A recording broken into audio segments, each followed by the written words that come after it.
The document sits in front of you. A letter, a conversation still unspoken, an account you could close or a bag you placed near the door and then quietly moved back. Nothing external stopped you. No one walked in. The moment simply arrived and then passed, because the loudest argument for staying had nothing to do with what tomorrow might offer. It came from behind you, from the years already inside the room, and it said what it always says, after everything you have put into this. That sentence did not come from hope. It came from the Continuance Ledger, the record where time, labor, sacrifice, and identity have been accumulating entries for years, slowly and without announcement, until each one carried enough weight to cast a vote. Introduction. Imagine a thick, worn volume whose column headings are not labeled with numbers, but with something harder to audit. Years, promises, witnesses, and sacrifices. Every month you remained added a line. Every compromise, every difficult season absorbed without complaint, every public declaration you made in front of people who remembered it, all of it was recorded. The ledger did not evaluate whether the structure you were investing in remained worthy of the next entry. It only kept count, and count, as it turns out, carries its own authority. What makes this mechanism difficult to see is that it does not feel like external pressure. The accumulated entries feel like evidence of who you are, your reliability, your seriousness, your willingness to honor what you began. Time alone becomes an argument, simply because it has grown long. Reputation, sacrifice, and identity amplify that argument, because each one added its own column to the record. The ledger does not need to speak. Its weight speaks instead, and the decision that feels completely present tense, completely your own, may already have been shaped by entries written years before this moment required a choice. None of those entries are automatically dishonest. Years given to something real, labor offered with intention, promises made from a genuine understanding of what mattered. These deserve to remain in the record. The question this book is built to answer is more precise than whether the past was real. It is whether the past deserves to govern. There is a significant difference between honoring what came before and allowing it to issue commands about what comes next. The entries in the Continuance Ledger can deserve respect without deserving unilateral control. What this book will teach chapter by chapter is how to identify which entries are speaking, what legitimate weight each one actually holds, and how to return the final vote to the only person who has to live inside the decision, the person you are right now. Chapter 1. How Time Acquires Authority. The beginning rarely announces itself as consequential. A job taken under reasonable terms, a relationship that seemed promising on available evidence, a house purchased because the conditions aligned and the timing felt right, none of these required justification beyond the ordinary logic of that particular moment.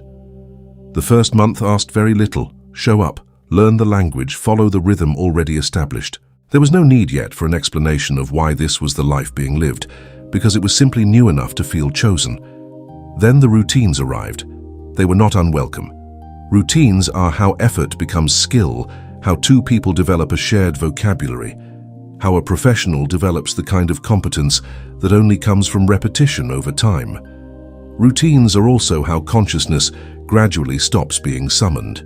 When a pattern repeats often enough, the mind stops checking whether it still applies and begins treating it as the flaw, rather than one among several possible flaws. This is not a failure of intelligence. It is how human beings conserve the energy required to function across long stretches of complex life. What the routines slowly produced, though, was something more than efficiency. They produced a working definition of a person. The hours kept, the roles fulfilled, the expectations consistently met. These began to form a portrait, and portraits, once recognized by the people around you, become identities. A reliable colleague, a committed spouse, a provider, a caregiver, someone who does not abandon what they begin. Each of these descriptions was earned. Each was also being entered one repetition at a time into the ledger. At some point, and no one marks the date because it happens between moments rather than at one, the question, "Is this still what I choose?" was replaced by something quieter and more settled. "This is what I do." The distinction seems minor until the circumstances change and the habit remains. A choice that was once available for reconsideration had become a description of character. Reconsidering it no longer felt like updating a preference. It felt like contradicting a fact about who you were. Before the structure was ever consciously examined as an ongoing commitment, identity had already cast its vote. That vote was not fraudulent. It reflected something real about the years spent, but it also arrived unannounced, without an election, and it carries the peculiar power of something that was never visibly chosen at all. The ledger now holds more than years. It holds a self-portrait drawn in accumulated behavior, and that portrait is about to become one of the strongest arguments in the room. There is a sentence that lives inside many long-term decisions, usually unspoken and often unexamined. It cannot have been wrong if I stayed this long. The sentence feels like a logical observation. It is actually an inference, and a fragile one. Duration demonstrates that a person remained. It does not demonstrate that the conditions which once justified remaining have remained equally intact. These are separate facts that the mind regularly treats as the same fact. Consider what the distinction actually means in practice. A structure can be historically reasonable. It made good sense when it began and continued to make reasonable sense through many of its early seasons without being currently suitable. The question of whether you entered wisely is genuinely different from the question of whether staying forward serves the life you are living now. Answering the first question confidently does not answer the second one at all, but it very often feels as though it does, which is precisely where the ledger acquires its false authority. Endurance is a virtue, and real endurance earns genuine respect.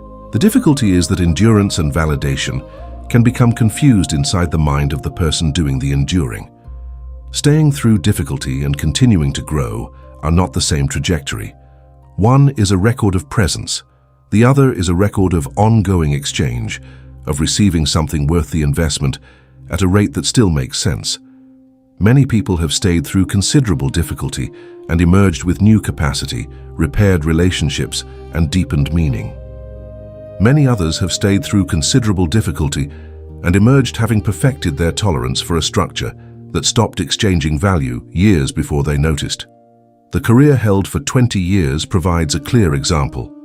Someone reviewing that record from outside might say, clearly this was right or they would not have stayed, but examine the actual curve more carefully. The first decade may have delivered skill, advancement, genuine challenge, and financial stability. The second decade may have delivered routine, diminishing return, and a faint but persistent sense that the container had become smaller than the person inside it. Both decades are in the same ledger. Duration does not sort them. What duration can honestly testify to is loyalty, to an original decision, to the people involved, to the commitments made under those original terms. This is not nothing. Loyalty has genuine moral weight. The problem arises when loyalty to an original decision gets treated as a mandate for the 21st year simply because it accurately described the first 20. A key that opened a room you needed 10 years ago still opens that room. The room may no longer be the one you need. There is a question the ledger never poses because the ledger only records what entered, not whether entry still makes sense. Would this deserve an entry today? Not in the context of everything that came before, not given the history involved, not accounting for the sunk investment, but on its own current merits, with present conditions visible and the future projected honestly. That question is almost never asked, because asking it feels like a betrayal of everything already entered. That discomfort is precisely where the mechanism gains its power. Once duration becomes convincing evidence that a structure is correct, a specific fear follows close behind it. The fear is not simply of leaving. It is of what leaving would mean about every year that came before. The mind does something both understandable and quietly destructive when a long investment reaches a moment of genuine doubt. It links the future decision to a verdict about the past. If this was always right, the logic runs, then continuing now preserves that rightness. And if leaving now is correct, then perhaps everything before it was wrong. The two judgments feel bonded together as though they must share the same moral sign. This is where duration stops being a neutral record and becomes an active pressure on the present decision. The feared verdict is not subtle. If I leave, all those years were for nothing. Listen to how the sentence is constructed. The value of the years is treated as dependent on what happens next, as though a decade of genuine experience, real skill, honest love, or meaningful contribution can be retroactively emptied by a subsequent change of direction. This is not how experience actually works. An apprenticeship that produced mastery, whether or not the apprentice remains in the original workshop. The value of what was learned does not dissolve when the address changes. The distinction between an experience's value and its obligation to continue is one of the most practically important separations available to an adult making a serious decision. There are skills you developed inside a particular structure that now belong entirely to you. There are relationships that deepened through shared history and remain real regardless of what the larger container becomes. There are seasons of caregiving, creative struggle, professional formation, and personal discipline whose meaning is genuine and complete, even when they have an end. These things do not require continuation to have mattered. They mattered while they were happening, and the record of that mattering remains true. More than this, insisting on continuation precisely to prevent the years from appearing wasted is one of the more reliable ways to actually waste them. The resources still available, time, energy, creative capacity, relational attention, are finite. Each subsequent year invested into a structure that has stopped returning value is not repairing the ledger. It is adding to a loss column while calling it loyalty. The original loss does not recover, only the future loss grows. Something more flexible is available. The value accumulated inside a structure does not have to remain inside that structure to survive. Skills move, insight moves, character shaped by difficulty moves. Even grief, when it is genuine rather than performed, moves. It becomes something more honest than nostalgia or blame. The question is not whether the years mattered. They did. The question is whether the container that produced them still deserves future entry, and whether the capacity developed inside it might now belong somewhere else. Before that question can be answered honestly, the forms of investment need to be separated from one another. Not all entries in the ledger carry the same kind of weight or make the same kind of argument. Time votes differently than labor. Identity votes differently than reputation. To understand which voices are speaking, each category must be recognized on its own terms. Chapter 2. The 4 investments. Duration and effort are the two most immediate entries in any continuance ledger, and they are regularly treated as a single unified fact when they are actually quite different. Time is chronological accumulation. A year is a year whether it was filled with intensive engagement or comfortable routine, with creative growth or productive stagnation. Labor is expenditure of energy, attention, skill, emotional presence, physical endurance directed toward a specific outcome. Both are real investments. Both produce real entries, but the arguments they make for continuation are not identical, and confusing them distorts the evaluation. Consider two contrasting situations. A professional who spent 30 years in the same organization, with most decades characterized by manageable effort and reliable reward, carries a time investment of substantial weight, but a labor investment that was paced and compensated along the way. Someone who spent 4 years on an intensive project that consumed weekends, relationships, and substantial personal reserves has a labor investment with enormous emotional mass, even though the chronological entry is modest by comparison. The first person may feel that departure erases a defining chapter of their life. The second may feel that leaving now is a personal injustice, that all that concentrated effort demands a return. Both feelings are understandable. Neither feeling is a reliable guide to what the future should contain. Fatigue is one of labor's most deceptive spokespersons. When effort has been sustained over a long period without proportionate reward, the mind can arrive at an apparently logical position.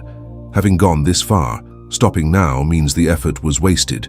Therefore, more effort is required. The argument is circular. but it arrives wearing the face of endurance, and endurance commands genuine respect. What the argument does not address is whether the additional effort will produce a meaningfully different outcome, or whether it will simply add more labor to the total, increasing the weight of the argument for a future continuation that makes no more structural sense than the present one. The fantasy embedded in this reasoning has a particular shape. One more year, one more quarter, one more stage of the project will finally produce the return that justifies the previous investment. The deadline moves. It must move because if it arrived and the return did not materialize, the verdict would become unavoidable. So the deadline recedes just fast enough to remain just out of reach, and the labor continues accumulating in the ledger while the return remains perpetually upcoming. The demand being made in this situation is not really on the future. It is on time itself, a demand that past effort be reimbursed, that a previous expenditure of self be compensated by a future that never agreed to those terms.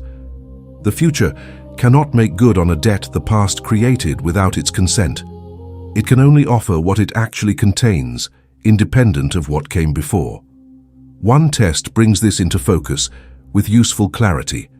What specific, future-facing benefit does continuation produce, considered entirely on its own terms, without reference to what was spent to get here? Not a recouped investment, not a vindicated decision. A benefit that would exist in the future regardless of the history preceding it. If that benefit can be named clearly, it deserves genuine weight. If the only argument remaining is that departure would make the previous years appear unjustified, then it is time to recognize that labor has acquired a vote it was never designed to hold. Effort, even profound and sacrificial effort, can be left behind. It does not have to be carried into a future that cannot receive it. What was built through that labor, capacity, understanding, character, moves differently, and that distinction opens the next and considerably more personal category of entry. Mastery is one of the more quietly transformative things that happens inside a long commitment. Not the performance of competence, but the actual acquisition of it. The moment when a professional can read a situation in the time it takes others to notice that something has changed. When a craftsperson knows by feel what a measurement cannot reliably capture. When a person who has spent years building something can anticipate its rhythms the way a musician anticipates the next phrase. This kind of mastery is deeply satisfying, and the satisfaction is legitimate. It was earned through sustained attention paid over real time. The complication is not the competence itself, it is the way competence and context become inseparable in the mind. A surgeon does not simply practice medicine inside a hospital. A surgeon becomes a surgeon, and that identity is anchored to a particular set of circumstances, relationships, responsibilities, and daily structures. A parent raising children does not simply perform caregiving tasks. A parent builds a whole architecture of self around the role, anticipating, protecting, organizing, being needed. When the circumstances shift, when the career ends or changes form, when the children leave, when a partnership dissolves, the competence does not disappear. But the container that made it legible does. And without the container, the identity can feel suddenly unreadable, even to the person holding it. Leaving under these conditions can feel remarkably similar to becoming no one. Not merely changing positions, not simply entering a learning curve, but losing the social and personal grammar that organized a life. A senior professional in the middle of a career change does not fear incompetence as much as invisibility. The prospect of existing in a room where no one yet knows what the title means, where the accumulated expertise has no immediately obvious home. A long-term caregiver at the end of an intensive season may feel something adjacent to grief and purposelessness, not because they lack ability, but because the role that structured their self-understanding has changed shape without warning. The distinction that matters here is between the container and the capacity. A specific organization, relationship, project, or role was the container in which competence was developed and where identity was organized and socially confirmed. But the capacity that grew inside that container does not belong to it. The surgeon's clinical judgment is not the property of any particular hospital. The caregiver's attentiveness, patience, and practical knowledge of human need are not tied permanently to the specific relationship that developed them. These things are portable in ways that feel profoundly improbable when the container is still present and the departure is still hypothetical. Retirement illustrates this with particular sharpness. Many professionals who built distinguished careers discover, in the months following departure, that the loss of the professional container is not a loss of their capacity to think, lead, solve, or contribute, but it can briefly feel indistinguishable from exactly that. The challenge is not recovering lost ability. It is recognizing that the ability exists outside the frame that made it previously visible. This is disorienting precisely because the frame was so long-standing and so well confirmed by others. Among the most honest fears in this category is the possibility that others may not recognize what has been developed when it arrives in a new context. A new employer, a new community, a new set of relationships may need to discover the competence from scratch, rather than simply receiving the credential already established elsewhere. This is inconvenient, sometimes genuinely humbling, and occasionally unfair. It is not, however, a permanent condition, and it is separate from the question of whether the capacity exists. What belongs to you cannot be reclaimed by a container you leave. The old ledger may lose an entry. The person does not. Reputation, however, operates on different ground. The competence question is largely internal. What do I actually know? What can I actually do? Reputation is what others record about you, and it carries its own distinct form of voting authority. Public declarations are not merely personal commitments. They are social contracts with memory attached. A professional who accepted a senior role with ceremony, who gave the speech at the company event, and whose name appeared on a building plaque, did not simply make a private choice. They made an event. A couple who married in front of family and a gathered community did not simply exchange a private promise. They created witnesses. A person who publicly launched a business, announced a creative project, or accepted a community leadership position created an audience with expectations already in place. The ledger now contains not only what was invested privately, but what was declared socially, and social declarations are among the most difficult entries to revise without public consequence. The witnesses accumulate differently than time and labor. They are not abstract. They are recognizable people. Family members who attended the wedding, colleagues who remember the announcement, community members who admire the consistency, dependents who have organized their plans around the viewer's continued presence. Each of these witnesses carries the investment in their own memory, which means the viewer is not the only person maintaining the ledger. Copies of certain entries exist in other people's recollection, and those copies do not update automatically when circumstances change. What makes reputation such a powerful voter is that it operates on both the accurate and the imagined simultaneously. There are real consequences to some changes of direction. Professional communities where reputation for reliability genuinely matters, family systems where predictability has been deeply relied upon, business relationships where a pattern of behavior was the actual foundation of trust. These consequences deserve examination because they are real. But running alongside these real consequences is an imagined audience, substantially larger and more demanding than any actual gathering, rehearsing judgments that may never be spoken and issuing verdicts in advance of any actual response. The people in the viewer's immediate life frequently benefit from their predictability in ways that are almost never stated directly. A spouse whose professional identity depends partly on the stability the viewer provides. An employer whose department functions smoothly because someone reliable occupies a particular position. A family whose emotional equilibrium rests partly on a consistent role being faithfully maintained. All of these systems absorb genuine benefit from continuation that the viewer is often absorbing the full private cost to provide. This is not always manipulation. It is simply how human systems function, organizing themselves around predictable behavior without necessarily accounting for what the predictable behavior costs the person providing it. Two specific feared responses deserve their own attention because they exercise enormous leverage over decisions even when they are never actually spoken. The first is the verdict anticipated from people who expressed early doubt, those who warned that this would not work, that the path was unwise, that a different choice would have been better. For a person who proceeded despite that expressed skepticism, the act of changing direction risks delivering precisely the outcome those voices predicted. Stopping becomes evidence for a judgment they made before anything had even begun, and confirming an old criticism can feel intolerable even when the criticism now happens to be accurate. The second feared response is more diffuse but equally potent. The ambient judgment of having given up, of being someone who does not finish, of having started something that mattered to others and then removed it from the common life without permission. The question the ledger does not address in its reputation column is whether witnesses are entitled to votes simply because they observed. Observation creates memory. It may create legitimate interest. It creates moral claim only in specific circumstances, when real harm results, when dependents are genuinely affected, when prior commitments generate binding consequences. But interest and claim are different things, and the gap between them is where a great deal of unnecessary captivity is maintained. The audience of a life does not automatically become its author. These four forms of investment, time, labor, identity, and reputation, rarely operate separately.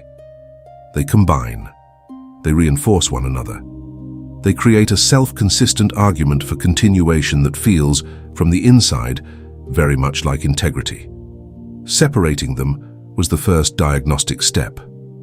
Understanding how they combine and distort evaluation together is the next. Chapter 3. The continuance mechanism. When a person with significant accumulated investment considers two futures, one in which the current structure continues and one in which direction changes, both futures appear to be evaluated. Two columns are opened, two possibilities weighed. What actually happens in many of these moments, though, is not a balanced comparison. It is an edited one. The ledger has already been at work before the evaluation consciously begins. The benefits of continuing arrive in the mind richly annotated. They are specific, familiar, connected to established relationships and identities, carried on the authority of proven experience. They feel solid because the current structure is known. The benefits of changing direction, by contrast, arrive thinly described. They are speculative, unconfirmed, untested by experience, and therefore easy to dismiss as fantasy rather than legitimate possibility. A professional considering a transition finds it simple to articulate what they would keep by staying: salary, title, established relationships, institutional belonging, and difficult to give equal credibility to what might grow in a different context, because that context has no ledger entries yet. The costs of the two futures receive corresponding treatment. The costs of continuing are absorbed by familiarity.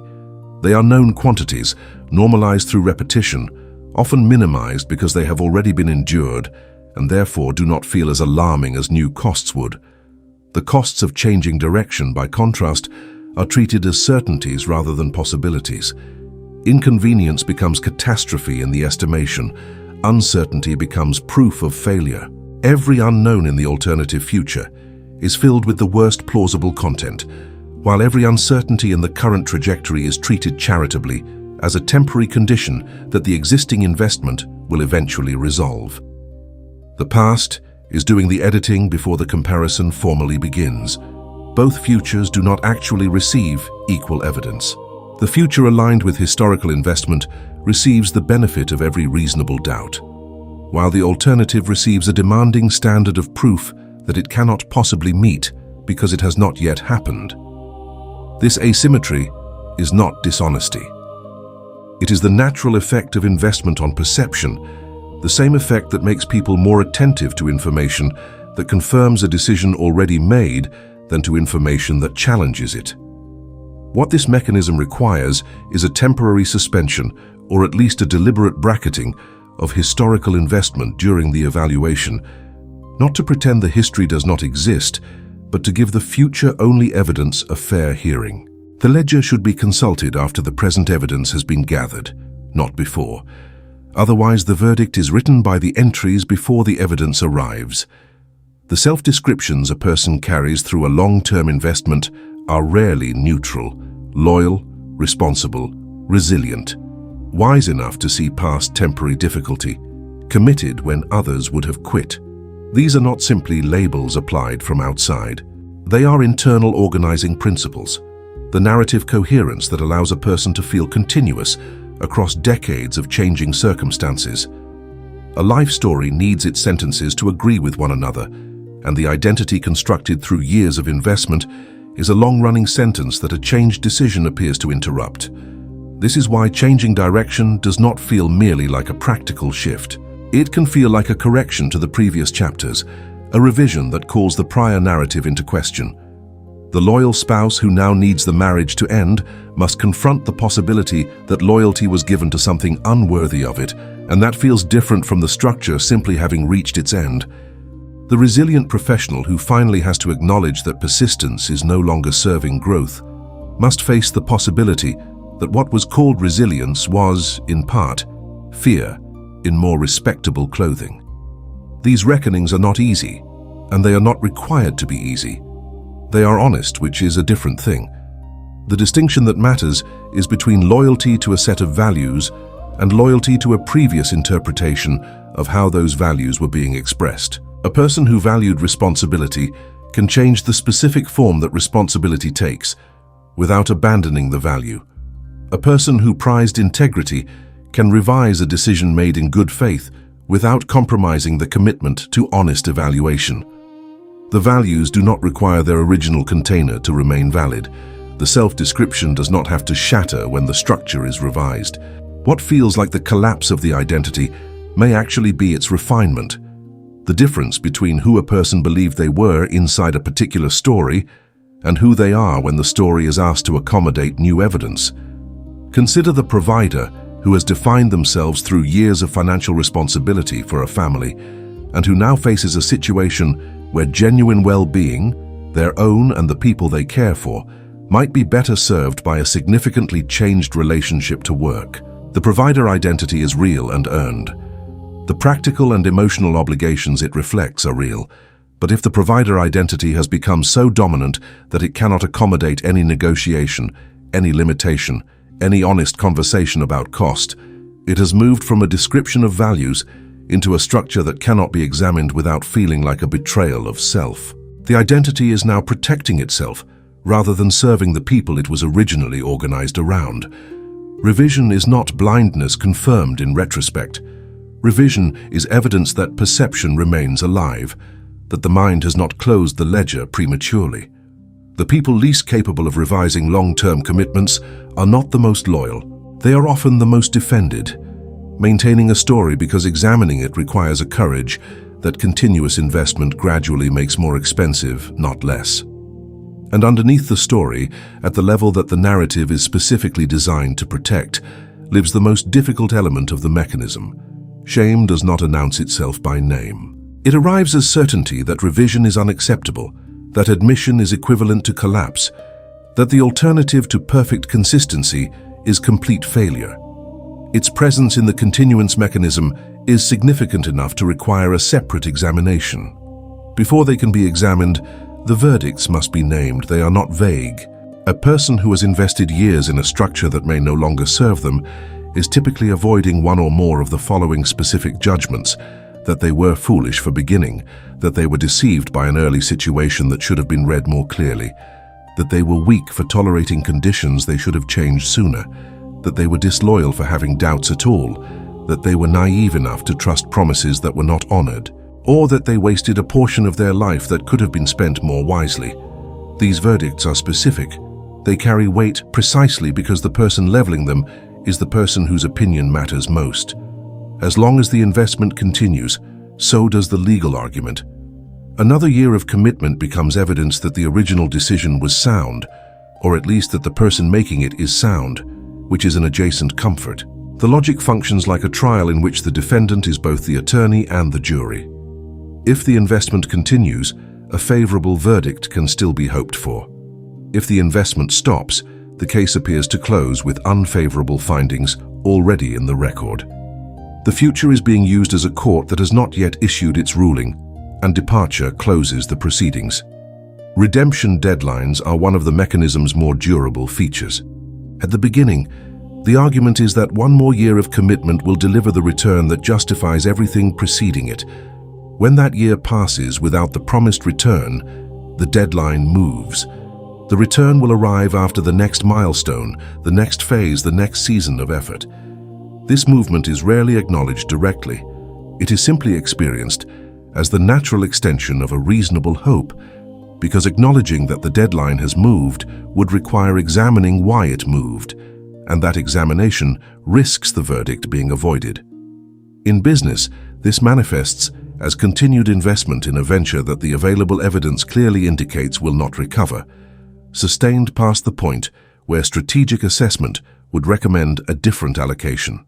In long-term relationships, it appears as the expectation that a change of commitment from the other party will eventually materialize, sustained through seasons where the evidence for that change grows progressively thinner. In careers, it persists as the conviction that the institutional recognition promised or implied during earlier stages will eventually arrive, in a context where the conditions for it have demonstrably changed. The separation that makes this examination survivable is between making a mistaken judgment and being a foolish person. These are genuinely different things. An intelligent person with adequate information makes a reasonable decision under the conditions available at the time. The conditions subsequently change, sometimes through factors entirely outside the person's control, sometimes through the gradual accumulation of information that was not available at the beginning. The original decision was not an expression of permanent failure. It was an expression of available evidence applied in good faith. Calling it mistaken in light of later information is not a character verdict. It is an honest accounting. Good decisions become obsolete. This is not a philosophical consolation. It is a structural fact about how circumstances evolve and how any decision made under one set of conditions relates to a significantly changed environment. A decision that was correct, responsible, and intelligent in its original context can become misaligned with present reality through no defect in the original judgment whatsoever. The ledger entry was honest when it was written. The question is whether the ledger entry controls the next entry. What the mechanism of shame specifically obscures is accountability, the genuine present tense examination of what is actually happening, what it costs, who is affected, and what a considered response would require. Shame presides over this examination by treating honest evaluation as self-accusation. Compassionate accountability is different.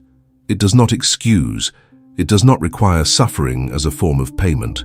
It asks only that the current situation be looked at clearly enough to be responded to, rather than merely endured. The question that emerges when shame is set aside, even temporarily, is remarkably concrete. What evidence would you allow into the evaluation if the verdict about yourself were not at stake? This question does not resolve the decision. It only reveals how much of the current reasoning was never about the decision at all. It was about protecting a characterization, and that distinction matters because not every structure should end, and not every exit is wisdom. The next chapter prevents the mechanism from being used as a simplistic escape hatch. Chapter 4. What continuance is not. Every meaningful long-term commitment contains seasons that feel nothing like the original promise. Caregiving, which begins as an expression of genuine love and continues as a complex daily practice, includes periods of exhaustion, resentment, fear, and grief that the original commitment was not designed to make simple. A creative project that begins with genuine excitement passes through stages of technical difficulty, creative doubt, and structural revision that no amount of initial enthusiasm can prevent. A long partnership that began in genuine affinity goes through seasons of distance, disagreement, and reacquaintance that the early period gave no reliable indication of. Difficulty is not evidence of misalignment. In many cases, it is evidence of depth. The distinction the ledger needs to make is between temporary strain and repeated violation of the conditions that make a structure viable. Temporary strain has characteristics that distinguish it. It has a plausible cause that can be named. It changes in response to attention and effort.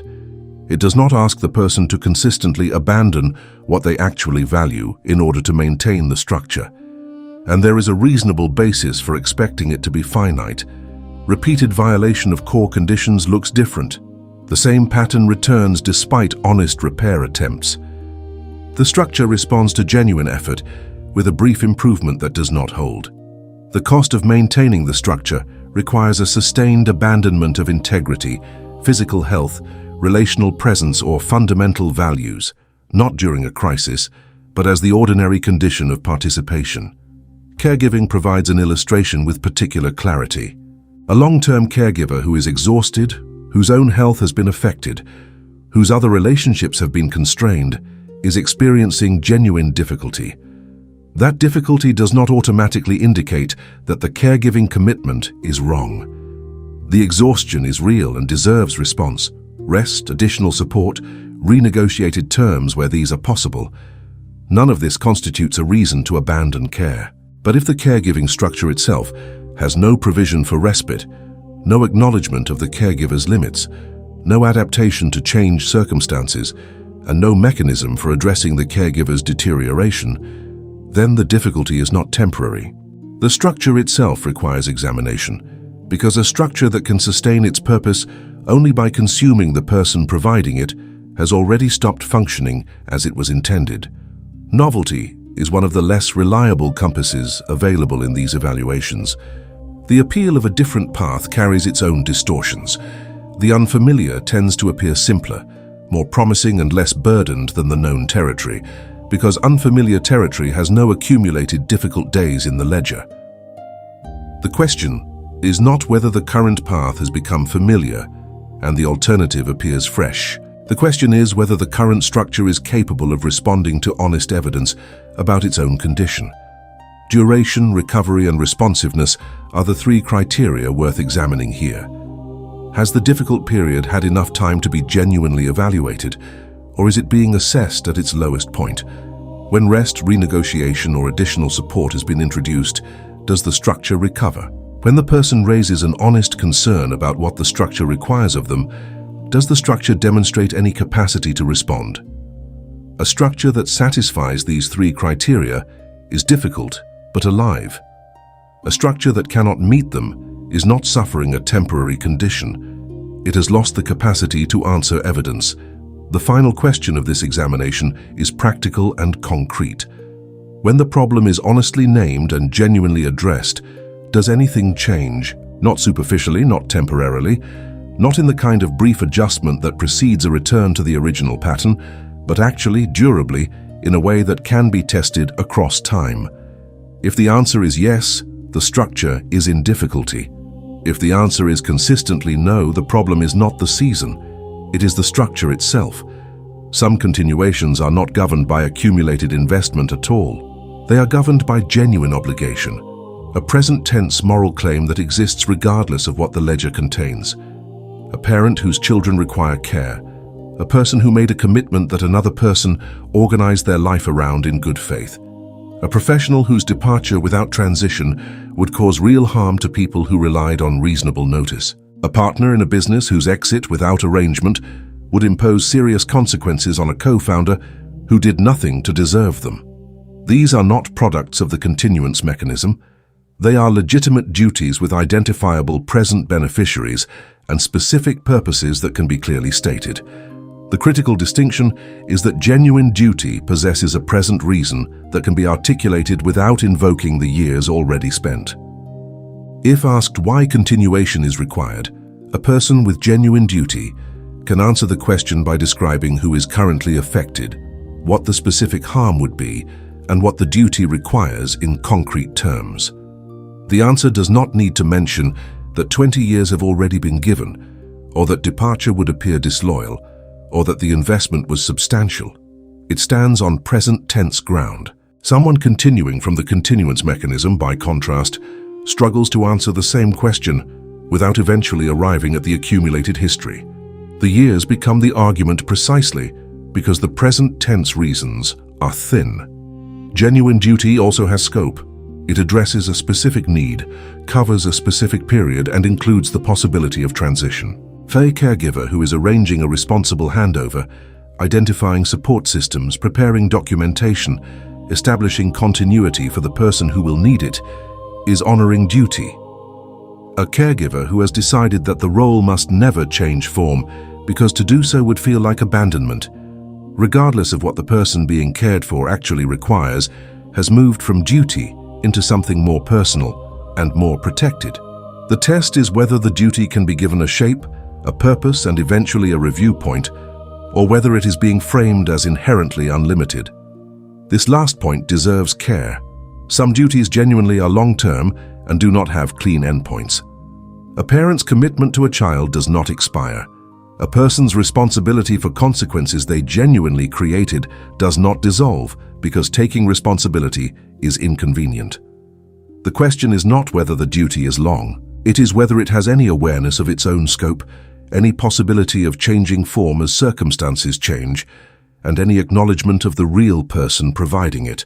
A duty that demands everything permanently, that cannot be examined or adjusted, that cannot accommodate the genuine needs of the person fulfilling it, has gradually become something other than duty. It has become a self-reinforcing claim, and distinguishing between the two matters enormously for the decision that follows.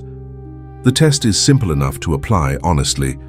Can the continuation be explained entirely in terms of what it provides, to whom, for what purpose and within what bounds, without reference to what has already been given? If yes, the duty deserves full weight in the ledger. If the honest answer requires the past to do most of the talking, the category needs to be examined more carefully. The risk of any diagnostic system is misclassification, and the most consequential misclassification in this context is declaring a living structure expired, because evaluating it clearly has become uncomfortable. Before the formal audit, 6 specific tests help separate genuine continuance inertia from legitimate frustration, temporary difficulty, manageable conflict, or recoverable misalignment. The first test examines the timeline of dissatisfaction. Is the current unease recent, corresponding to a specific change in circumstances, or has it been chronic, persistent across seasons, returning regardless of external conditions, present in good periods as well as difficult ones? Recent and specific dissatisfaction often responds to the condition that produced it. Chronic, recurring dissatisfaction that exists independently of circumstances deserves a different weight. The second test identifies where the change originated. Did external conditions shift significantly? A market change, a health event, a transition in the other party's circumstances, an institutional change, making the current terms genuinely different from the ones originally agreed to? Or did internal conditions shift through growth, learning, or deepened understanding, making the viewer a different person than the one who entered this structure? Both are legitimate. Both produce different implications for what a response should look like. The third test is perhaps the most important. Was honest repair genuinely attempted? Not a softened version of the concern, not a complaint framed to avoid real conflict, but a direct, honest engagement with the specific problem and a good faith evaluation of the response. Many structures that appear irreparable have simply not been asked the direct question, and some that were asked have demonstrated clearly that they cannot or will not respond. The fourth test examines responsiveness more specifically. When the viewer established a clear boundary, expressed a genuine need, or brought honest feedback, did the structure, the person, the institution, the arrangement demonstrate any real capacity to receive it? Not a temporary adjustment, but an actual response that held. A structure incapable of receiving honest feedback is structurally different from one that responds imperfectly but genuinely. The fifth test introduces the variable of rest. When genuine recuperation was available, time away, reduced pressure, a supported interval, did the conclusion change? If it changed substantially, what changed was the exhaustion, not the evaluation, and the original assessment may have been measuring depletion rather than structural expiration.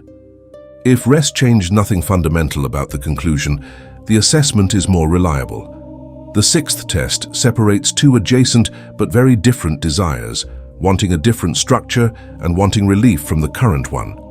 These can feel identical inside a period of difficulty, but they have different implications. Relief seeking is a response to temporary pain. Structure seeking reflects something more fundamental about what the future actually needs to contain. Where legal, financial, medical, or safety dimensions are present, This process is not a substitute for qualified professional counsel. A decision with significant legal implications requires legal guidance. A situation involving genuine danger requires a safety-first response, not a ledger audit. The framework is designed for the territory of genuine adult choice, not for circumstances where professional or protective intervention is the more fundamental need. What this inspection page produces is not a verdict.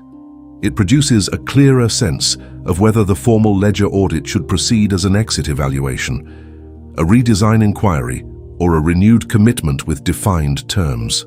That audit begins now. Chapter 5. The Present Reasons Test. Here is a question that creates more discomfort than it initially appears to warrant. Knowing everything you know now about the actual conditions, the real terms, and the honest trajectory of this structure, would you enter it today? Not with the benefit of nostalgia, not weighted by the significant history already accumulated, not softened by familiarity with the people involved. Under current terms, with present evidence and a clear view of the likely direction forward, would this deserve an entry in a new ledger? This question has a specific function, and the function is not what it might first appear to be. It is not asking whether the investment was mistaken. It is not commanding an exit. It is not even asking for a final answer. Its function is to reveal the quality of the present tense reasons for continuation by temporarily removing the weight of historical investment from the evaluation. When that weight is removed, even hypothetically, what is left? If substantial present tense reasons immediately become visible, genuine value being currently exchanged, authentic alignment between the structure and the person's developing needs, their trajectory with real future content, those reasons deserve to carry significant weight. If once history is temporarily set aside, the remaining case is largely a collection of habits, fears, and obligations to the past, that too is important information. The question does not erase the reality of previous investment, and it is not designed to. History is real. The skills developed, the relationships formed, the genuine meaning created inside the structure. None of this disappears by asking a hypothetical. The practical obligations incurred, the people affected, the responsibilities generated, these also remain fully in view.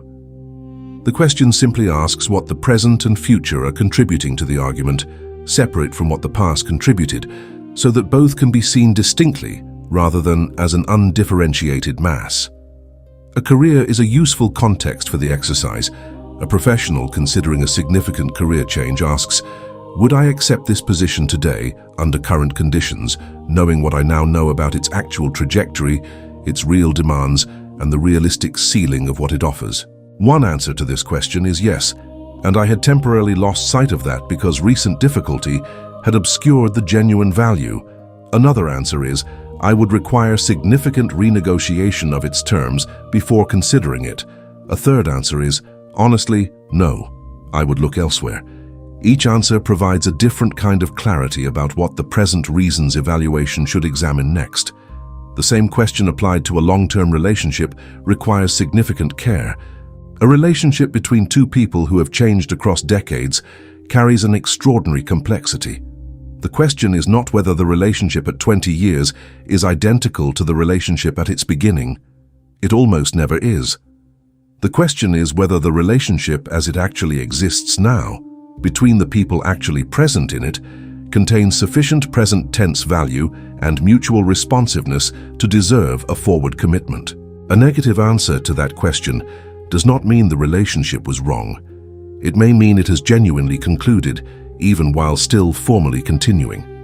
Record the hesitations that arise when the question is posed, without interpreting them yet. A hesitation about entering today is not an exit command. A hesitation may reflect a real deficiency in current conditions that is worth addressing. It may reflect the exhaustion of a difficult period rather than a structural verdict. It may reflect a specific repairable gap. Write the hesitations down and then ask which ones concern current conditions and which ones are simply the echo of accumulated fatigue, conflict, or temporary disappointment.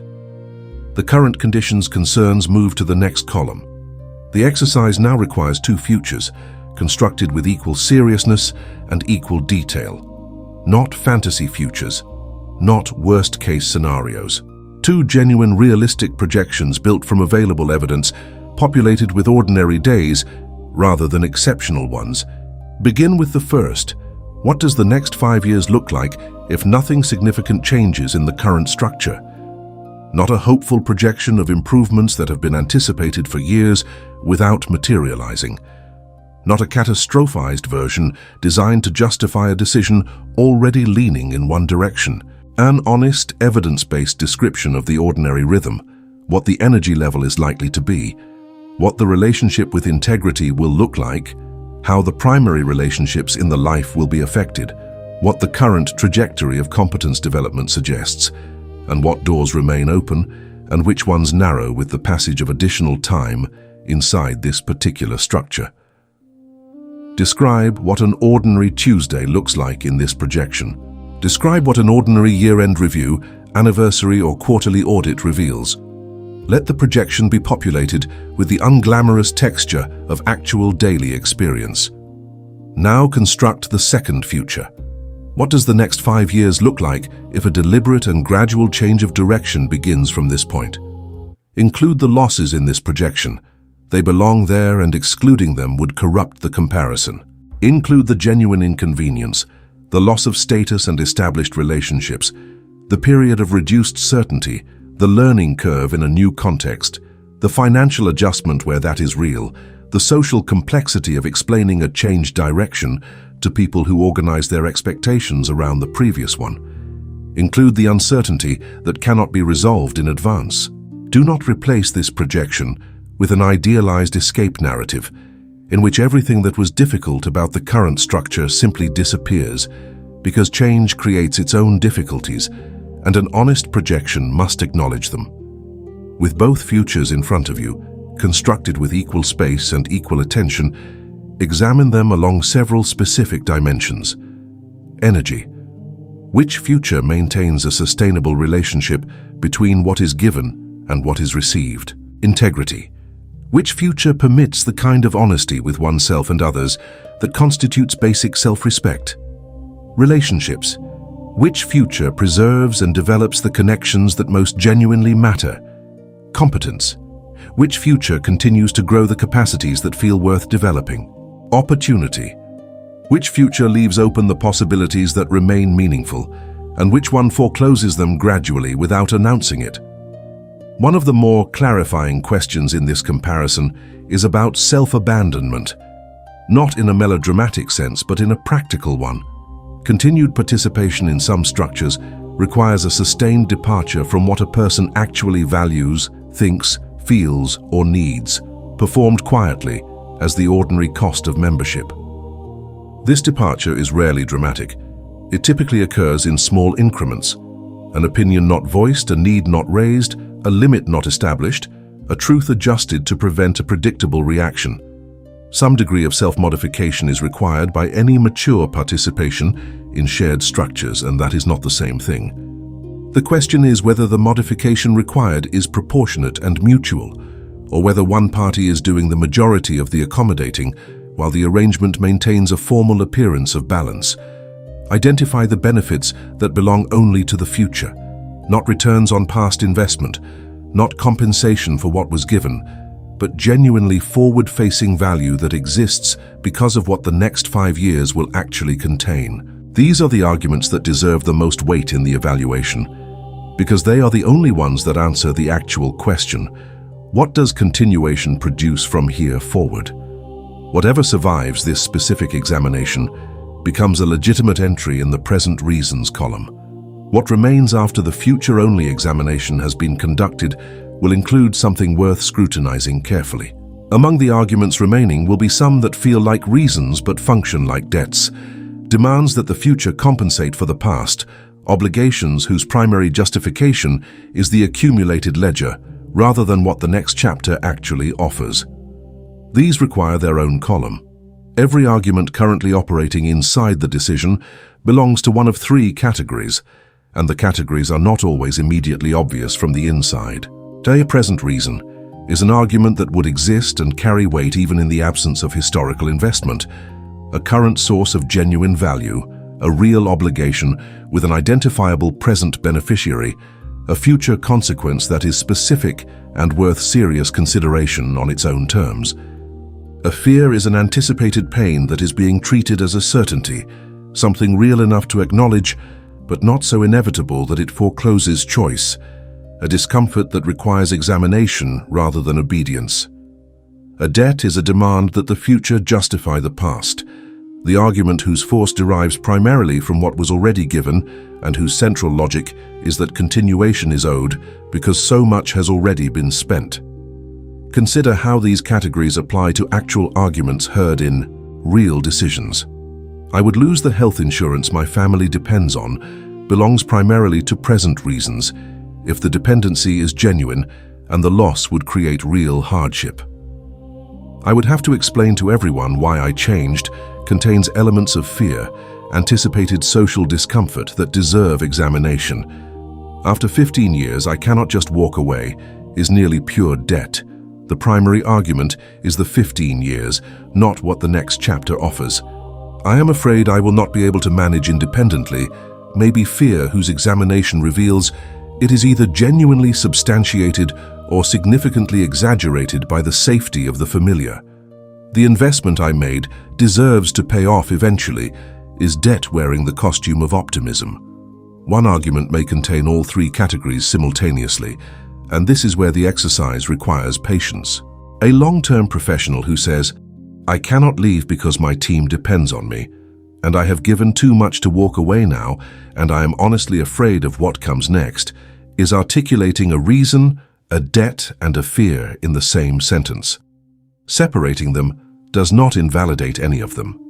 It simply allows each one to be evaluated on its own terms, rather than as a single undifferentiated pressure. The classification exercise has a particular diagnostic device worth applying to each argument. Which category would become quiet if no one else were watching? Fear of social judgment is an argument that loses significant force when the imagined audience disappears. Debt often loses force when the person whose years were invested gives themselves permission to separate past value from future obligation. Present reasons, by contrast, tend to remain. A genuine obligation to a real beneficiary does not disappear when the audience leaves the room. A future consequence with real stakes does not become manageable simply because no one is evaluating the decision. The column that currently holds the most decisive weight in the decision reveals something important about what is actually governing the outcome. If present reasons dominate, the evaluation is proceeding on solid ground. If fear dominates, the question is what the fear is actually measuring, and whether it reflects an accurate assessment of the risk or a distorted one shaped by accumulated investment and the discomfort of the unknown. If debt dominates, the past has acquired the unilateral authority this entire book has been working to examine. The audience that amplifies debt and fear deserves its own chapter, because what people believe other people will think can hold as much voting power as anything else in the ledger, sometimes more. Chapter 6. The Court of Witnesses. Before the court can be examined honestly, its members must be identified.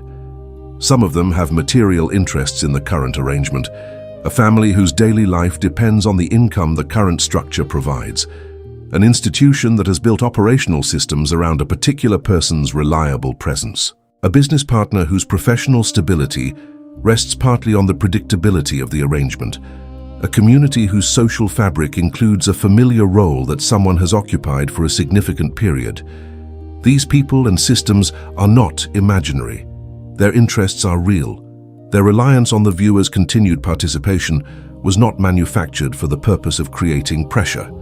What these interests justify is consultation, transparency, and responsible transition planning. They do not automatically justify the continuation itself. There is an important distance between these two things, and that distance is where a great deal of genuine moral confusion occurs. Legitimate reliance creates legitimate obligation to manage a transition responsibly, to provide adequate notice, to arrange alternatives where possible, to consider impact honestly, and to avoid causing unnecessary harm through careless or abrupt action. It does not create an obligation to continue indefinitely, regardless of what continuation actually costs the person providing it. Examine the stability that other people are receiving from the current arrangement, and then ask who absorbs the cost of providing it. In many long-term structures, this cost has become asymmetrical without anyone formally deciding to make it so. A person who has occupied a stabilizing role for years may have gradually taken on a disproportionate share of the adjustment burden, the one who compromises most readily, the one whose needs are most frequently deferred, the one whose private experience of the arrangement receives the least acknowledgement, because their consistent performance of reliability has made the arrangement appear effortless. Systems built around a person's reliability often develop no mechanism for asking whether that person is well, because the question has become unnecessary.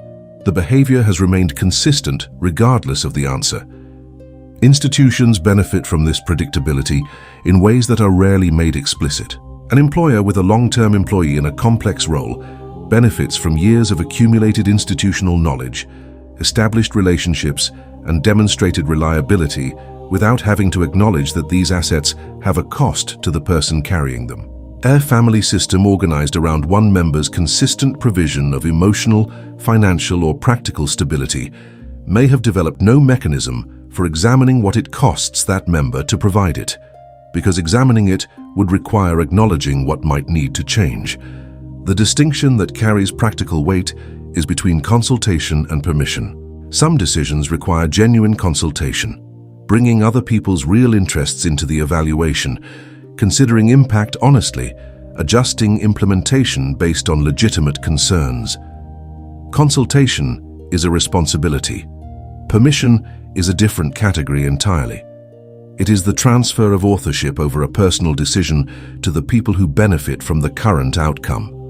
The beneficiaries of continuity have standing to be informed, considered, and thoughtfully managed in a transition.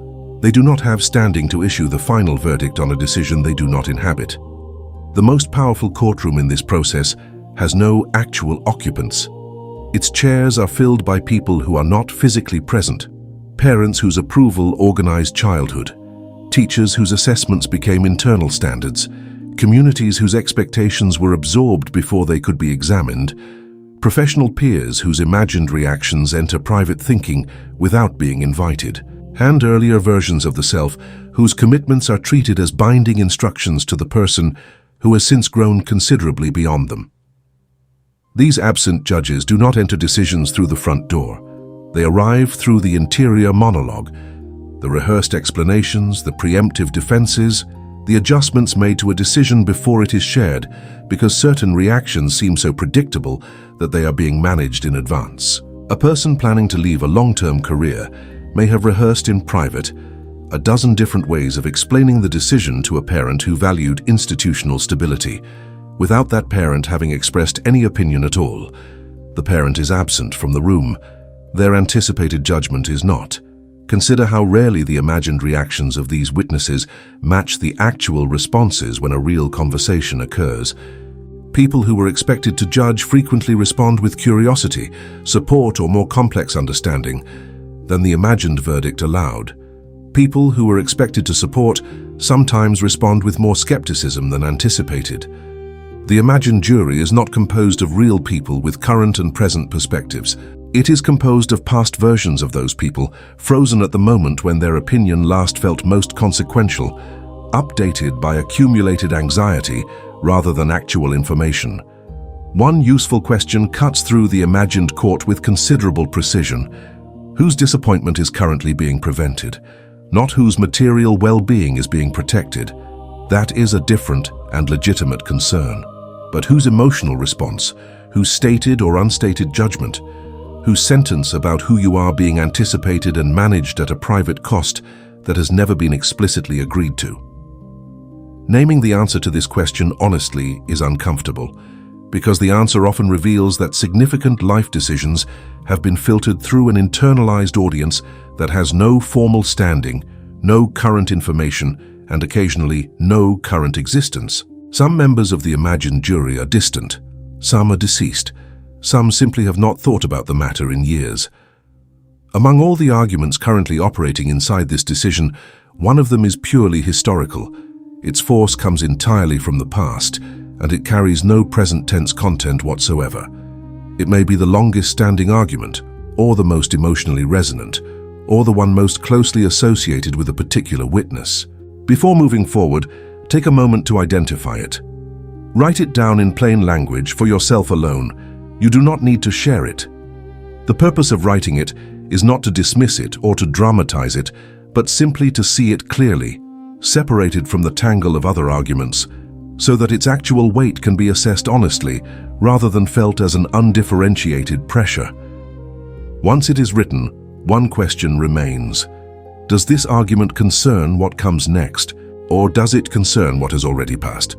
And if it concerns what has already passed, if its primary content is a record of what was given rather than a description of what the future contains, is the person who observed that investment entitled to hold a binding vote over the decision that follows? Witnesses testified to something real.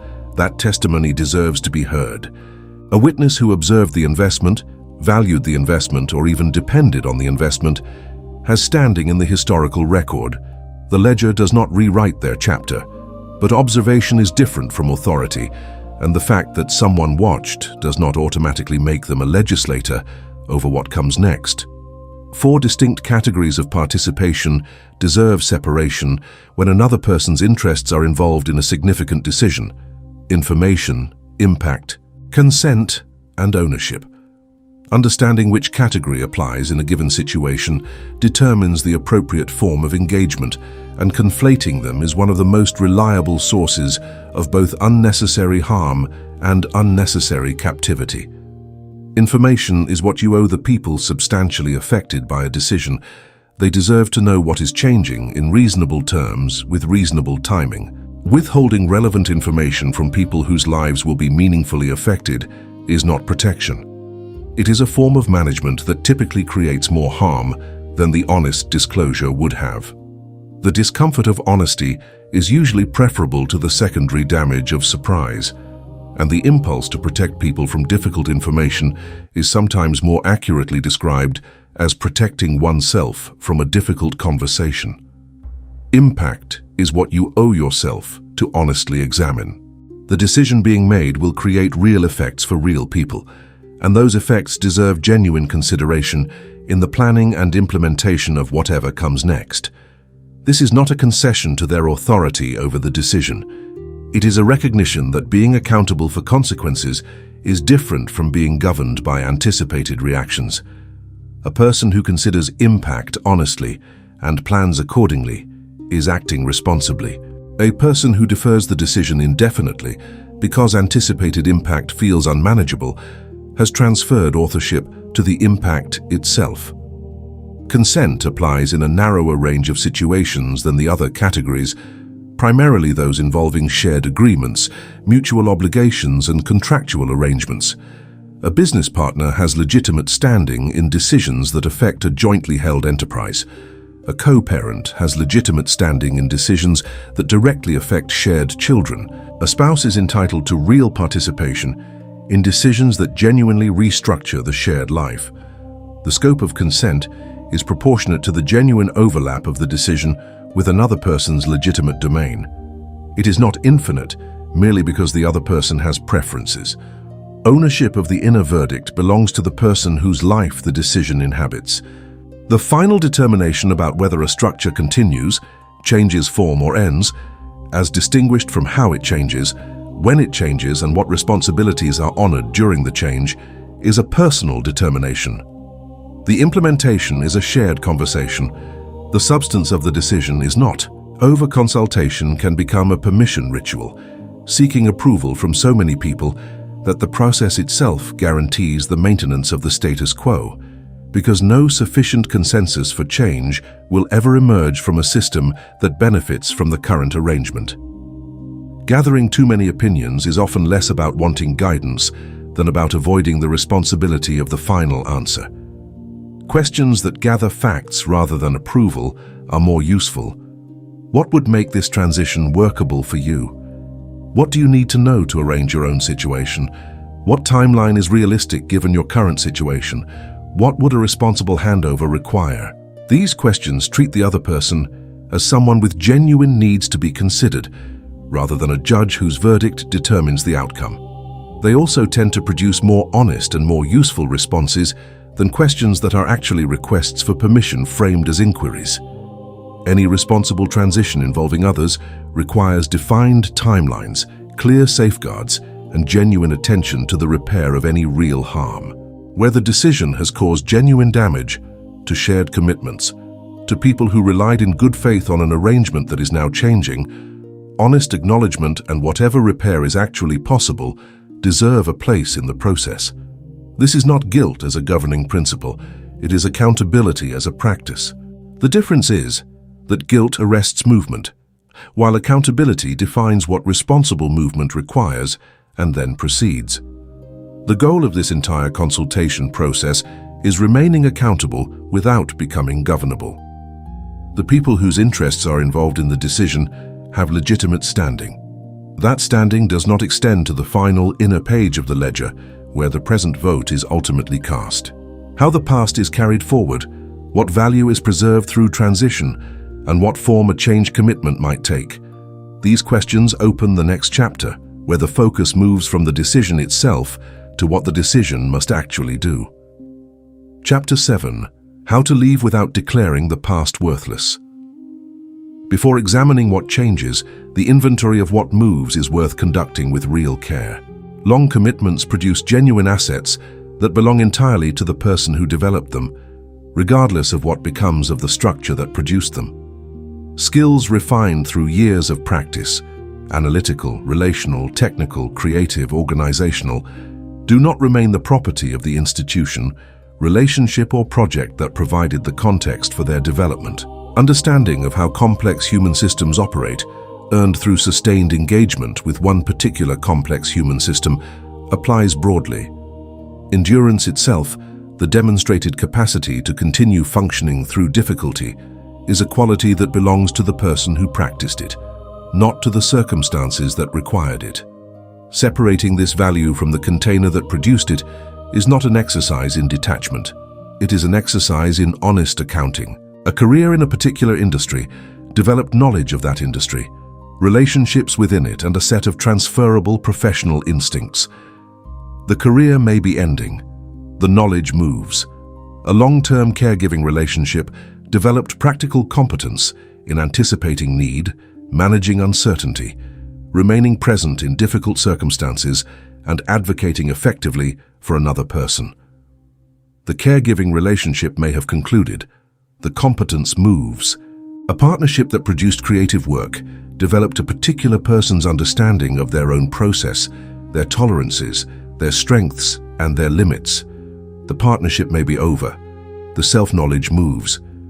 Relational insight is among the more portable and undervalued forms of value. Someone who spent significant years in a complex relationship with a difficult person has, if the experience was examined rather than merely endured, developed a detailed understanding of specific interpersonal dynamics, personal responses, and what conditions they actually need from a relationship.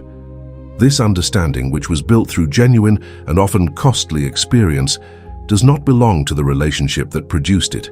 It belongs to the person who paid for it.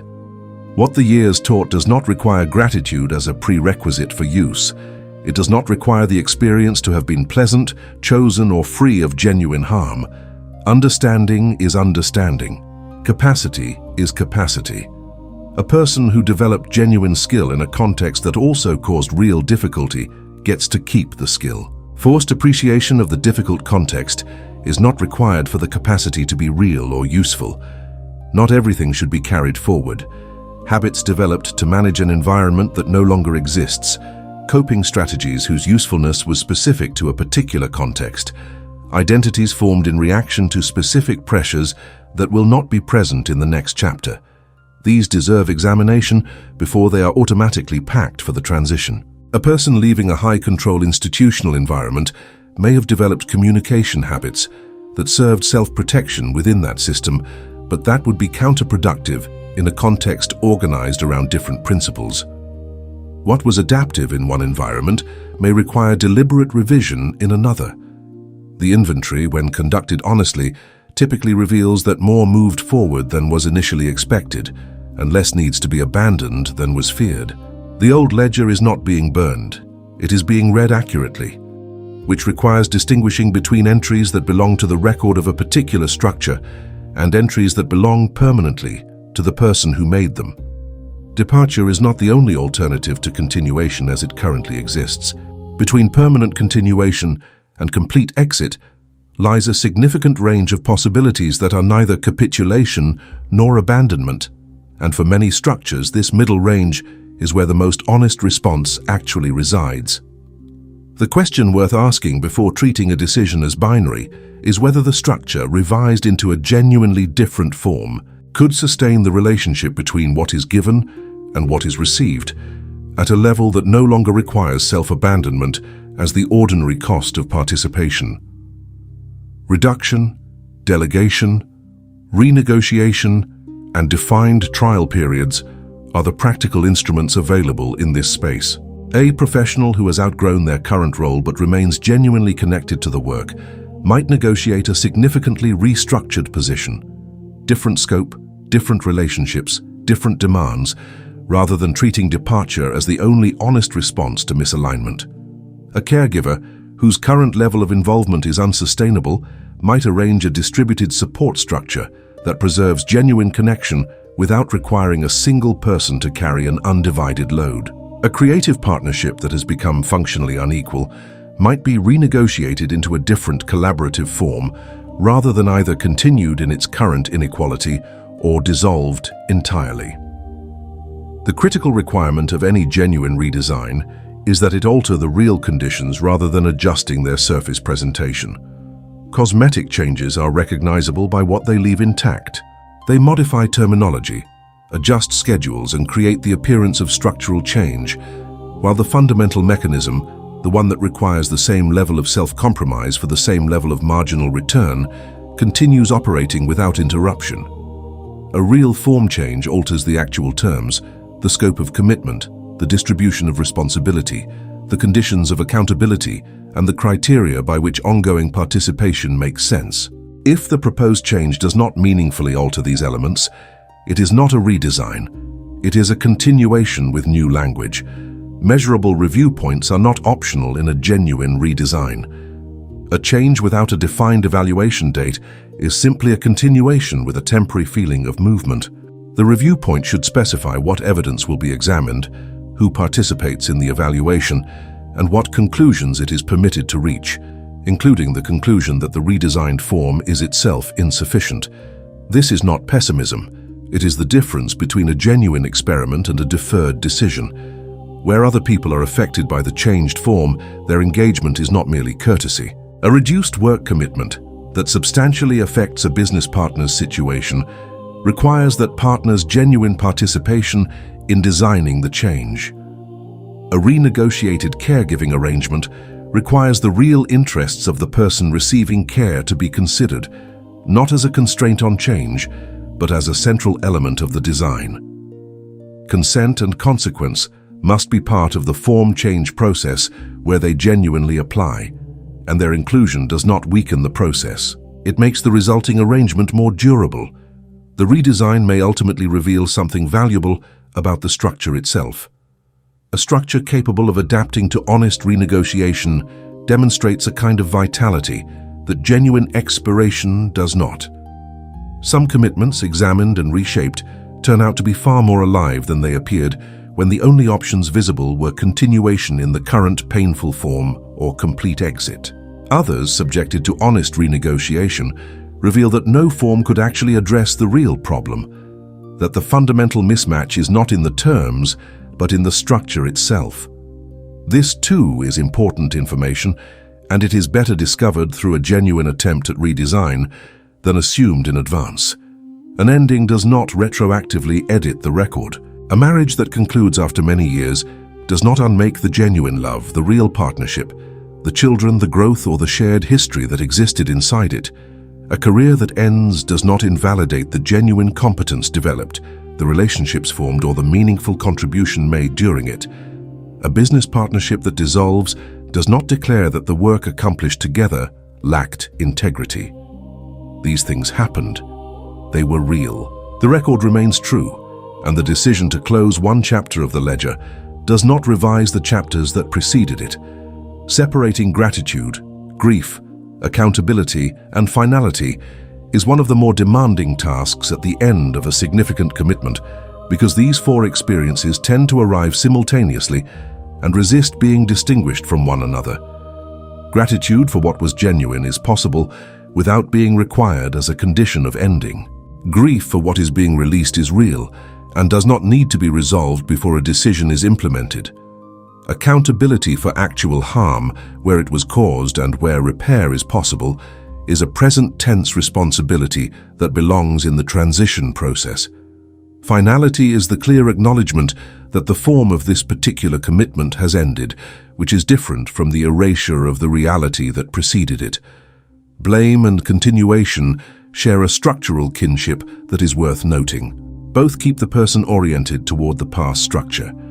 A departure organized primarily around establishing fault maintains an attachment to the very thing being left, a continued engagement with the other party, with the story, with the shared history that functions as a different kind of staying.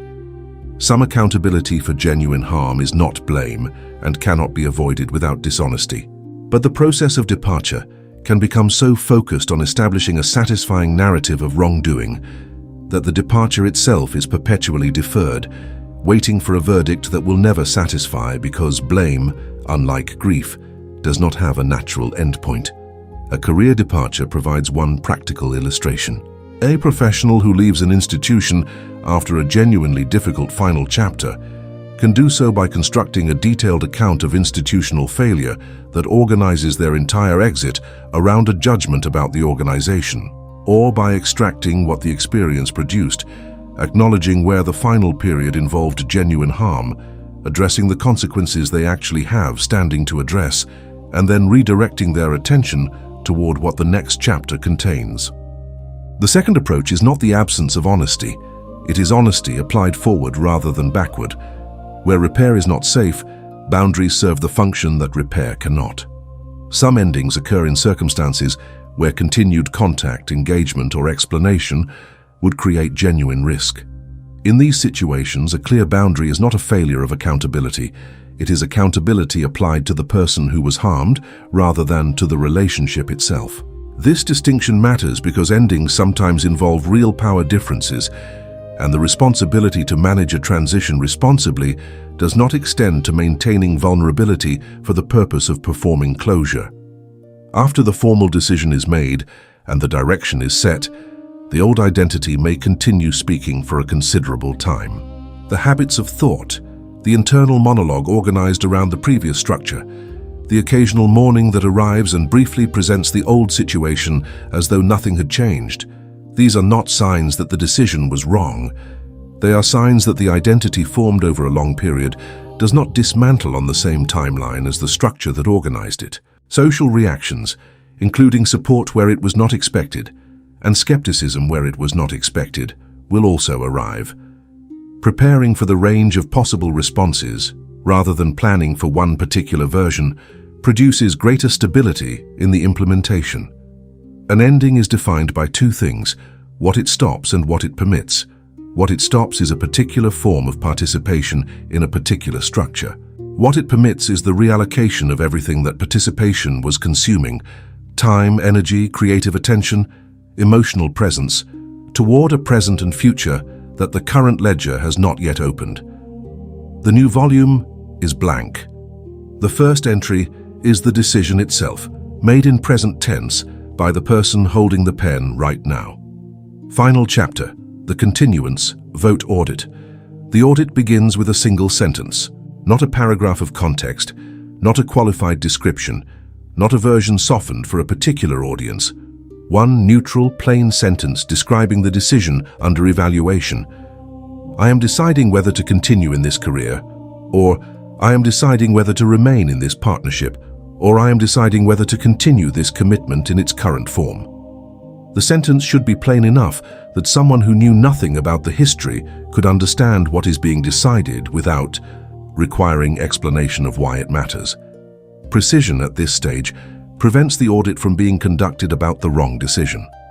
Once the decision is stated clearly, the voters are invited into the room. Present reasons are listed first.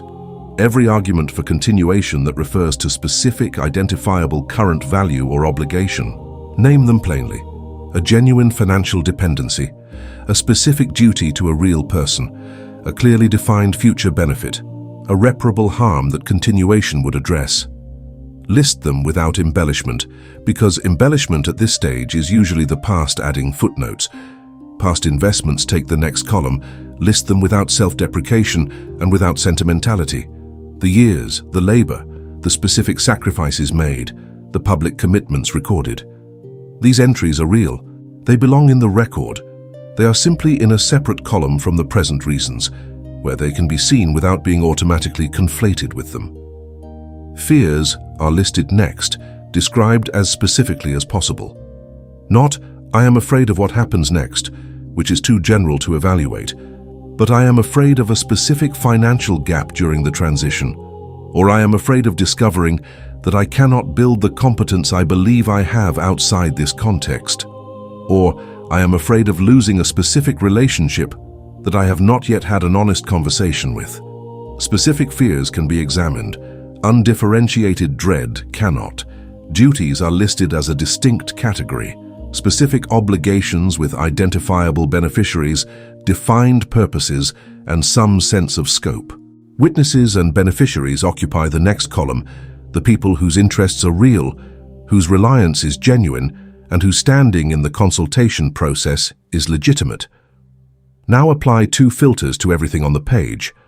Mark every entry that concerns the future, that refers to what continuation or change will produce, rather than what has already been invested.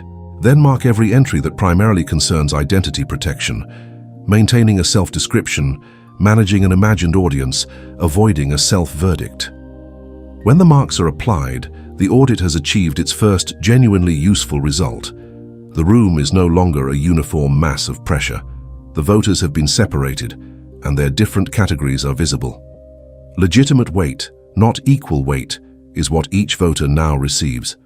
Equal weight would make every category of pressure, a real obligation to a dependent, a fear of social judgment, 20 years of professional investment, equally decisive, which they are not. Legitimate weight means that genuine present obligations, clearly defined duties and future relevant considerations receive priority attention, while historical investment, reputation anxiety, and imagined verdicts receive the honest but limited weight they deserve. Acknowledged, honored, and then set aside from the decision itself. The weighting does not require certainty. It requires an honest ordering of what matters most, applied consistently and defended in present tense. Begin with what holds the most weight. Present safety carries the highest priority, without qualification.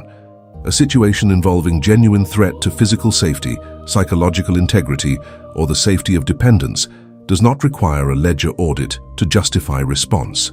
It requires a safe response, and the audit's role there is only to clarify implementation, not to evaluate whether the response is warranted. Present integrity occupies the next tier, the alignment between what is actually being experienced and what is being expressed in the structure. A person who can no longer represent the institution, relationship, or commitment honestly, whose participation requires sustained performance of a conviction that no longer corresponds to their actual experience, is in a different situation from someone who is simply going through a difficult season. Sustained integrity mismatch has costs that compound over time and that rarely appear in the ledger, because they are abstract until they become physical, relational, or professionally consequential. Real obligations to real people, with identifiable beneficiaries, defined purposes, and some sense of appropriate scope, receive significant weight. Future consequences that are specific and evidence-based receive meaningful weight. These are the considerations that can be argued in present tense without invoking the history preceding them. Reputation and historical consistency receive limited but real acknowledgement. They are legitimate considerations in planning implementation. They are not legitimate determinants of the core decision. The decades of accumulated credibility, the social identity built around a particular kind of reliability, these deserve the respect of honest acknowledgement and thoughtful management in a transition. They do not deserve to govern an outcome they cannot inhabit. Fear is information, and treating it as such is neither dismissal nor obedience. Fear that corresponds to a specific, plausible, evidence-supported risk deserves investigation. What exactly might happen? How likely is it based on available evidence? What could be done to mitigate it? Fear that cannot be attached to a specific scenario and that intensifies when continuation feels threatened rather than when actual risk increases is more likely measuring the discomfort of change than the danger of the proposed direction. Investment is context. It belongs in the record. It contributed to the formation of the person currently making the decision. It does not get a vote commensurate with its size. The reversibility and time sensitivity of the decision belong in the weighting. Some decisions can be tested and revised with relatively low cost.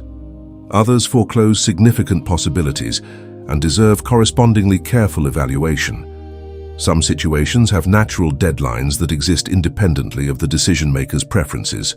Where legal, financial, or medical dimensions are genuinely present, qualified professional counsel belongs in the weighting process, not as a replacement for personal judgment, but as information that personal judgment requires in order to operate responsibly.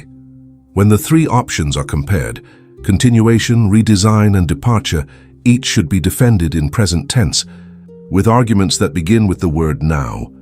Now I remain because these specific present conditions justify continuation. Now I redesign because the current form is untenable, but the underlying commitment remains viable. Now I depart because the present evidence evaluated honestly indicates that the next chapter belongs elsewhere. The option that can be completed most honestly in present tense, without requiring the past to carry most of the argument, receives the verdict. A decision that exists only in the mind, however clearly reasoned, has not yet been made. It has been reached. Making it real requires a next step that is either irreversible or genuinely testable, not an announcement to oneself that the decision is made, but an action in the world that begins to enact it. The smallest step that cannot be easily taken back is usually the most honest indicator of an actual decision, as opposed to a decision that continues to wait for conditions perfect enough to eliminate all doubt. A timeline is not a luxury. It is a structural requirement. A decision without a timeline is a decision that will be revisited indefinitely, because the moment to implement it will always be slightly better after one more season of confirmation. Define the next action, assign it a date, and treat that date with the same seriousness as any other formal commitment. This is not inflexibility. Reasonable adjustments based on genuinely new information are always appropriate. Revision based on the reactivation of old anxiety is not the same thing and deserves to be recognized as such. Some people need to be informed. Not everyone who has an opinion, but the people whose situations will genuinely change and who deserve reasonable notice. Identify them specifically and prepare for the conversation honestly, which means preparing for a range of responses rather than a particular one. Some of these conversations will go better than anticipated. Some will be more difficult. Both possibilities deserve preparation, and the difficulty of a conversation is not evidence that the decision was wrong. The past will request additional votes after the decision is made. This is predictable. A former structure does not simply become silent once a decision is formally reached. The habits of thought that organized around it continue, the memories surface, the old arguments return in new forms. Preparing for these revisitations in advance prevents them from being experienced as revelations that reopen the decision. They are the ordinary aftermath of a significant change, and they occur on a timeline that is different from and longer than the timeline of the decision itself. A review date, not a daily reconsideration, but a defined future point at which the new reality will be evaluated honestly, provides the necessary structure for living with a decision that cannot yet be fully assessed. The review date is not a conditional on the decision. The decision has been made. The review date examines how implementation is proceeding and what adjustments the new reality requires. The revision it permits is practical, not foundational, unless genuinely new evidence emerges, not old fears in new costume, but actual new information that could not have been available at the time of the decision. Record what the new reality produces. The first weeks or months after a significant change are rarely representative of the long-term condition they initiate, either in the direction of excessive difficulty or premature ease. Evidence collected across a longer and more honest interval provides the basis for real assessment. The ledger's new volume is being written now, and its early entries deserve the same honest recording as the ones that came before. Return, finally, to the document from the beginning. The letter still on the desk, the conversation not yet spoken, the account whose status was uncertain, the door that stood open on the morning when all of this began. The person who arrived at that moment holding the weight of everything already given is the same person who has now conducted the audit. The hand that reaches for the document now understands what it is holding, not a verdict on the past, but a vote for the present.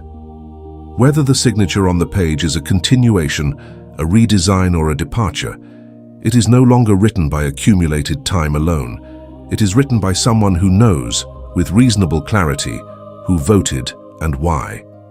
Epilogue. The final signature. The document is still there. It was always there. Not just the letter or the account or the unspoken conversation, but the moment itself, the pause between what has been and what could be chosen. What has changed is not the document. What has changed is the person reading it. Where there was once a single undifferentiated weight pressing toward continuation, the accumulated years speaking with one voice and no recognizable name, there are now distinct entries with distinct categories, and each one can be seen for what it actually is. The time is in one column, the labor is in another. The identity, the reputation, the witnesses, and the imagined jury all have their own rows, and none of them is hidden inside a feeling that could only be described vaguely as obligation. A signature on this document, whatever form that signature takes, no longer needs to serve as a defense of every previous year. It can simply be what it actually is, a present tense decision, made by a person with sufficient information to explain their reasoning without asking the past to do the heavy lifting. The decision may be to continue. Many people who conduct an honest audit discover that the current structure, examined with genuine clarity rather than defended by inertia, remains genuinely worth the next entry. The decision may be to redesign, to change the form significantly enough that continuation no longer requires the same sustained self-compromise. The decision may be to close this volume and open the next one. All three outcomes are available. None of them requires the past to be declared worthless. The vote belongs to the person holding the pen right now, not to the person who signed the first entry, not to the witnesses who were present when the commitment was made, not to the anticipated audience rehearsing their judgments. The master question, whether continuation reflects a structure that remains worthy, or whether the years already invested have acquired authority they were never designed to hold, has been examined, not resolved by formula, but examined with sufficient precision that the person facing it is no longer simply subject to it. That examination is what the ledger was open to provide. The past does not disappear from the ledger. Its entries remain, and they remain true. Every year recorded, every sacrifice made, every promise kept, every difficult season endured. These are not erased by the decision now being made. They occupy the historical record with full accuracy, and that record has genuine worth. What has changed is not the record. What has changed is the record's relationship to the present decision. It has moved from author to witness. A witness provides testimony. A witness describes what occurred. A witness can speak to character, to history, to the weight of what was given and the genuineness of what was built. A witness cannot issue a verdict about what must come next. The distinction is not about diminishing the past. It is about a precise and appropriate assignment of authority. The years gave what they gave. They taught what they taught. They produced the person now holding the pen, with all the capacity, all the understanding, and all the honest complexity that the years contained. That contribution is real and complete. Its completeness is not threatened by the decision being made now, in this present moment, by the person those years produced. Sovereignty in this sense is not a dramatic independence from everything that came before. It is not the refusal to be influenced by history, relationships, or accumulated experience. It is the capacity to receive history as testimony, to allow accumulated experience to inform the evaluation, and then to cast the final vote in the language of the present. The present vote may honor the past completely. It may revise it substantially. It may close it with dignity and redirect towards something new. In every case, the vote is present tense. The reasoning is auditable in current language, and the person making it is the author, not the consequence of the years behind them. Before closing, one question worth placing in the record. Of the 4 entries that have been examined across this volume, time, labor, identity, and reputation, which one has held the strongest vote inside your most significant decisions? Not which one should hold the most weight, but which one has historically exercised the most authority in practice. Leave your answer in a comment. The record does not require elaboration or full explanation. A single phrase is sufficient. The purpose of naming it is not to render a judgment on how decisions were made. It is to carry one more honest entry forward into whatever comes next. There is another volume waiting. It concerns a different kind of accumulated pressure, not the weight of years given to a structure that may have stopped earning them, but the way another person's urgency can install itself as a clock inside your own decision-making, making their emergency the organizing deadline of your next chapter. That book opens where this one leaves. The ledger returns to the shelf behind you, no longer presiding as a judge. It stands as what it always was, and what it now honestly remains, a record, complete, accurate, and no longer in charge.